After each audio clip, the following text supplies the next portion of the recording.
تین چیزیں گناہوں کا کفارہ ہیں۔ فَإِسْبَاغُ الْوُضُوءِ فِي الصَّبَرَاتِ، جھاڑے میں ٹھنڈے موسم میں پورا وضو کرنا ہے، مکمل اہتمام کے ساتھ وضو کرنا موسم سرما میں، یہ گناہوں کو مٹا ڈالتا ہے۔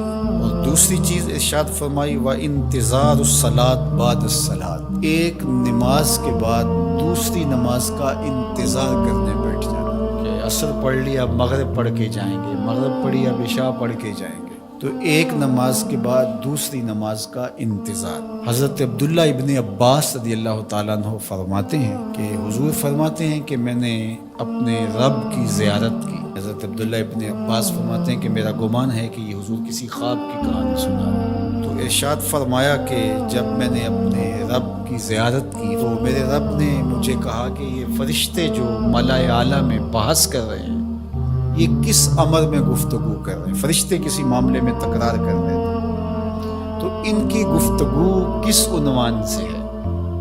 تو میں نے کہا کہ مالک تو بہتر جانتا ہے، مجھے معلوم نہیں ہے۔ تو اللہ نے اپنا دست قدرت میرے دو کندھوں کے درمیان رکھا اور اس کی ٹھنڈک میں نے سینے میں محسوس کی۔ فَتَجَلَّى لِي كُلُّ شَيْءٍ وَعَرَفْتُ، ہر شے میرے سامنے روشن ہو گئی اور میں نے ہر شے کو دیکھ بھی لیا اور پہچان بھی لیا۔ تو پھر میرے رب نے کہا کہ اب بتاؤ، تو ظاہر ہے اس کا دست قدرت میرے دو کندھوں کے درمیان آیا اور ہر شے میرے سامنے آ گئی۔ تو میں نے عرض کی یا اللہ یہ کفارات اور درجات کے بارے میں آپس میں بحث کر رہے ہیں، اور وہ کفارات کیا ہے؟ المکث فی المساجد بعد الصلاۃ، نماز کے بعد مسجدوں میں رک جانا کہ دوسری نماز پڑھ کے جائیں گے۔ اس پر فرشتے ملائے اعلیٰ میں عالم بالا میں بیٹھ کے گفتگو کر رہے ہیں۔ اللہ اکبر، یہ کتنا بڑا عمل ہے کہ جس پر فرشتے کہہ رہے ہیں بلے بلے، کیسے وہ لوگ ہیں جو ایک نماز کے بعد دوسری نماز کے لیے رک جاتے ہیں۔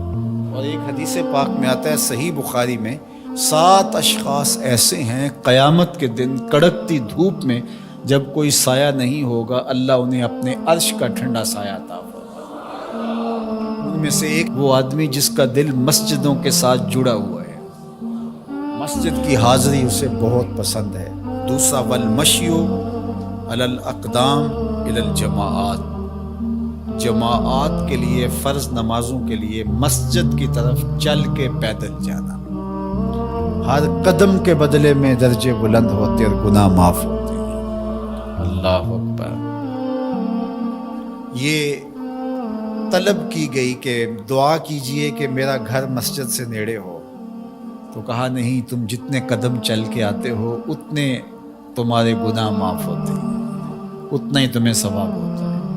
تو یہ چل کر کے آنا گناہوں کا کفارہ ہے۔ تیسری چیز ارشاد فرمائی کہ وَإِسْبَاغُ الْوُضُوءِ فِي الْمَكَارِهِ، مشکل صورتحال میں وضو پورا کرنا، اور وہ سردیوں کے اندر مشکل ہوتا ہے کہ پانی بہت ٹھنڈا ہے، تو اس وقت بندہ کہتا ہے چلو ایک دفعہ بھی گزر ہو جائے گی، اگر ایک دفعہ بھی چہرہ دھو لیں گے وضو تو ہو جائے گا، لیکن سنت طریقے سے 3 بار ہی دھونا، اور 3 بار ہی جو ہے وہ پاؤں دھونے، اور 3 بار ہی باقی اعضاء دھونے، تو یہ مشکل ہوگا وضو میں ٹھنڈے پانی سے۔